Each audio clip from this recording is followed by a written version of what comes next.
Hello रियो, स्वागत करते हैं आपका अपने यूट्यूब चैनल कोड कर लो पर। आज सोल्व करेंगे जीएफजी की प्रॉब्लम ऑफ द डे। तो अपना फिर से बाइनरी ट्री से रिलेटेड प्रॉब्लम है। सबसे पहले अपना प्रॉब्लम स्टेटमेंट पढ़ेंगे, फिर इसके प्रोज देखेंगे। उसको करेंगे दोनों लैंग्वेज में कोड, सी प्लस प्लस में भी और जावा में भी। ठीक है जी। अपने पास स्टेटमेंट देखते हैं क्या करें। Given a binary tree of n nodes, ठीक है, find all the nodes that don't have any siblings. ठीक है, वाइल नोट फाइंड करनी है जिसका कोई सिबलिंग नहीं है। You need to return a list of integer containing all the nodes that don't have sibling in sorted order. इसका मतलब हमें सॉर्ट करके लास्ट में रिटर्न करनी है। Two nodes are said to be siblings if they are present at the same level and their parents are the same. अगर दो notes है, उनका पेरेंट्स सेम है और सेम लेवल पे प्रेजेंट है, इसका मतलब वो सिबलिंग है। ठीक है, अगर अब हमें कौन सी लेनी है जो हमारे पास सिबलिंग नहीं है। ठीक है, मतलब मान लो एक पेरेंट है, उसकी सिर्फ एक ही नोड है, दूसरी नोड नहीं है। ठीक है, इसका मतलब उसका कोई एक वाली का सिबलिंग नहीं है। बिल्कुल सिंपल सी बात। ठीक है, the root node can not have a sibling so it can not be included in the answer. Root node अपना आंसर में हमें इंक्लूड नहीं करनी है जी। ठीक है, अगर यहाँ की बात करें, अब देखो 37 को हमें इंक्लूड नहीं करना है। 20 की बात करें, अब देखो 37 का कोई राइट चाइल्ड नहीं है। ठीक है, इसका मतलब 20 का कोई सिबलिंग नहीं है, तो 20 आंसर आया। सिमिलरली 113 वाले का कोई सिबलिंग नहीं है क्योंकि 20 का कोई राइट चाइल्ड नहीं है, तो 113, 20 और 113 पर आंसर आया। ठीक है, अभी क्या करते हैं, व्हाइट बोर्ड पर कोई एग्जांपल लिख लेते हैं। ठीक है, वहां पर समझ लेंगे। व्हाइट बोर्ड की तरफ चलते हैं, कोई भी एक रैंडम एग्जांपल बना लेते हैं, जैसे 1 2 3 है ना, फिर 4 5 6 7 8 9 और 10। ठीक है, ऐसा बना लेते हैं। अब देखो इसमें हमारे पास सबसे पहले देखते हैं कि आंसर क्या क्या आने वाला है। ठीक है, रूट को आपको इंक्लूड नहीं करना। अब 2 की बात करें तो उसका सिबलिंग 3 है, 3 की बात करें सिमिलरली उसका 2 सिबलिंग है। ठीक है, तो ये दोनों अपने आंसर में नहीं आने वाले। 4 की बात करें, अब देखो 2 का कोई यहाँ पर चिल्ड्रन नहीं है, इसका मतलब 4 हमारा एक आंसर में आने वाला है। ठीक है, 4 एक आंसर में आने वाला है। सिमिलरली 7 और 8 आपस में सिबलिंग है तो नहीं चलेगा। ठीक है, यहाँ पर देखिए 5 और 6 आपस में सिबलिंग है, नहीं चलेगा। 9 का कोई सिबलिंग नहीं है, सिमिलरली 10 का कोई सिबलिंग नहीं है। ठीक है, तो 9 और 10 दोनों अपने आंसर में आ जाएंगे। ठीक है, तो ये तो आ रहा होगा इसका आंसर। अब इसको हमें परफॉर्म कैसे करना है। ठीक है, यहाँ से हमें एक चीज पता चली कि देखो भाई, हम मान लीजिए 2 पर आ गए। ठीक है, ट्रेवर्स करते करते हमने देखा कि उसका लेफ्ट चाइल्ड है लेकिन उसका राइट चाइल्ड नहीं है। मतलब हमने क्या देखा कि जो नोड है 2, ठीक है, उसका सिर्फ एक ही चाइल्ड है। ठीक है, एक ही चाइल्ड है तो वो मेरा आंसर है। ठीक है, 5 की बात करें एक ही चाइल्ड है 9, वो मेरा आंसर है। 6 की बात करें एक ही चाइल्ड है 10, वो मेरा आंसर है। जिसके 2 चाइल्ड नहीं है, सिंगल चाइल्ड है, ठीक है, उसको सिंपल उठा लेना है, वो अपना आंसर आ जाएगा। ठीक है, अभी हम सिंपल क्या कर रहे होंगे, देखो एक काम करते हैं, दोबारा से फिर से इसको ट्रैवल करते हैं। हम पहले है 1 पर। ठीक है, हम चले गए लेफ्ट पर।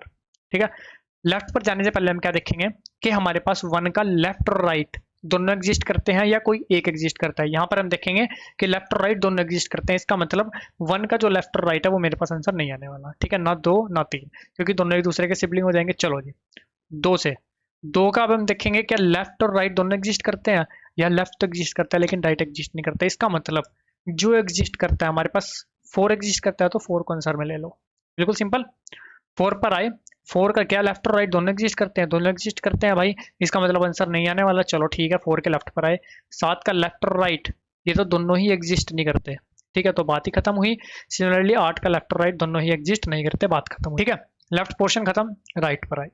क्या 3 का लेफ्ट और राइट दोनों एग्जिस्ट करते हैं, भाई करते हैं, तो मतलब सिबलिंग है भाई, आंसर नहीं आएगा। ठीक है, क्या 5 का लेफ्ट और राइट दोनों एग्जिस्ट करते हैं, भाई लेफ्ट तो एग्जिस्ट करता है लेकिन राइट कुछ नहीं है, तो इसका मतलब जो लेफ्ट है वो आंसर आ जाएगा, आंसर में आ जाएगा। ठीक है, सिमिलरली 6 के साथ, अब 9 का तो कुछ भी एग्जिस्ट नहीं करेगा। ठीक है, 6 का लेफ्ट एग्जिस्ट नहीं करेगा लेकिन राइट है, कोई एक है तो आंसर में ले लो। बिल्कुल सिंपल। लास्ट में ये एक अपना वेक्टर बन जाएगा, या एरे लिस्ट कह लो, जावा में इसको सॉर्ट करके सिंपल रिटर्न कर देंगे। ठीक है, अब देखो हमारा जो टाइम और स्पेस लग रहा होगा। ठीक है, टाइम बिल्कुल सिंपल सा क्या है, अब आप हर एक नोड को ट्रैवर्स करोगे, ऑफ एन तो वही लगेगा आपका। ठीक है, फिर आप उसको सॉर्ट भी करोगे।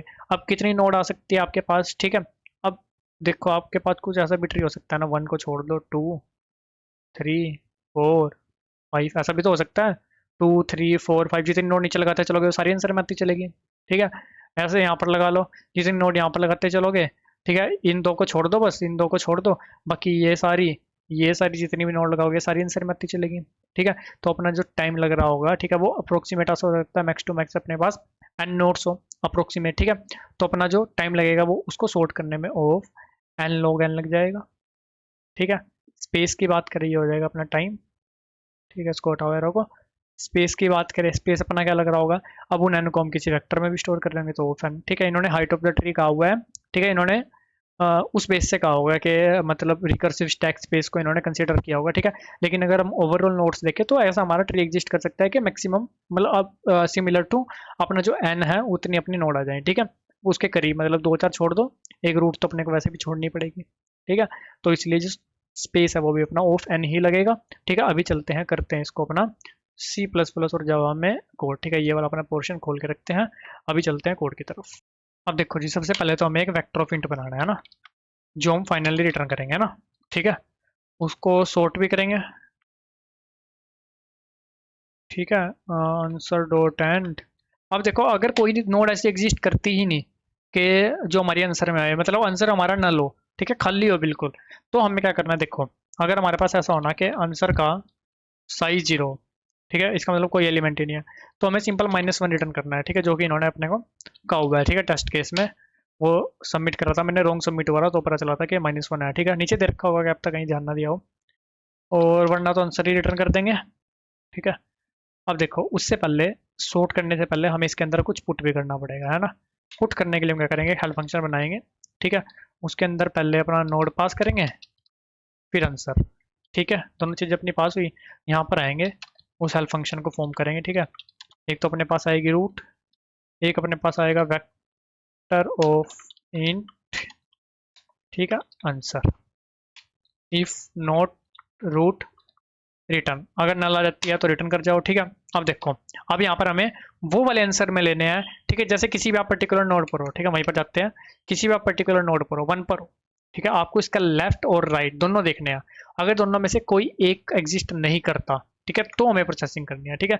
सिंपल सा, रूट का लेफ्ट नल हो जाए, या फिर रूट का राइट नल हो जाए, ठीक है। ऐसा भी हो सकता है कि दोनों नल हो, है ना। किस केस में होगा, देखो, 7 पर आओगे तो लेफ्ट भी नल राइट भी नल, 8 पर आओगे लेफ्ट भी नल राइट भी नल, ठीक है। लीफ नोड का लेफ्ट और राइट दोनों अपने नल होंगे, ठीक है। तो हमें इसके अंदर आना है, अब हमें चेक करना है।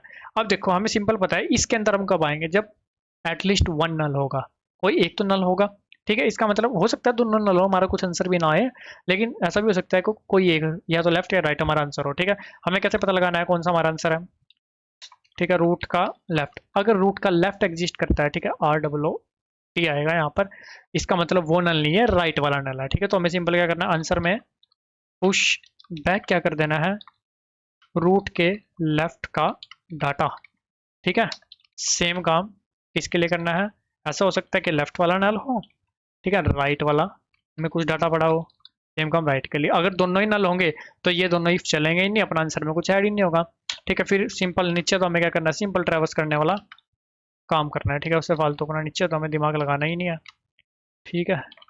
ये आ गए यहाँ पर राइट, एक बार आप कुछ नहीं करना, सिर्फ इसको चला कर देखते हैं, है ना। देखते हैं, कुछ हो सकता है एरर हो, कुछ गलत लिख दिया हो, बाकी चला कर देखते हैं, सही चल रहा है ना। सबमिट करते हैं, ये सबमिट होता है तो सेम पैटर्न में जावा कोड लिखा है, वो भी आपको एक्सप्लेन करता हूँ जी। सबमिट हुआ, चलते हैं जावा कोड की तरफ। यहाँ पर भी देखो हमने क्या करा, सिंपल अरे लिस्ट बनाई, ठीक है।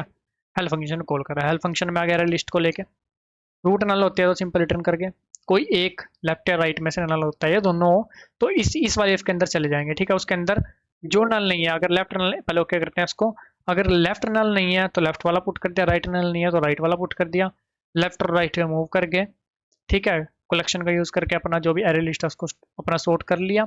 अगर एरे लिस्ट का साइज क्या रहता है भाई, 0 का मतलब एलिमेंट नहीं है, तो उसमें -1 पुट कर दिया, फिर उसको रिटर्न कर दिया, ठीक है। एक बार इसको भी आपको सबमिट करके दिखा देता हूँ, ये भी अपना सबमिट हो जाएगा। और गाइस, दोनों कोड का लिंक आपको डिस्क्रिप्शन में मिल जाएगा, अपने लिंक्डइन इंस्टाग्राम का लिंक भी मिल रहा है, चाहो तो वहाँ जाकर भी आप कनेक्ट कर सकते हो। किसी प्रकार का डाउट है तो कमेंट सेक्शन में पूछ सकते हो, वीडियो अच्छी लगे तो लाइक सब्सक्राइब भी कर सकते हो। मिलते हैं आपसे अपनी अगली वीडियो में, तब तक के लिए धन्यवाद।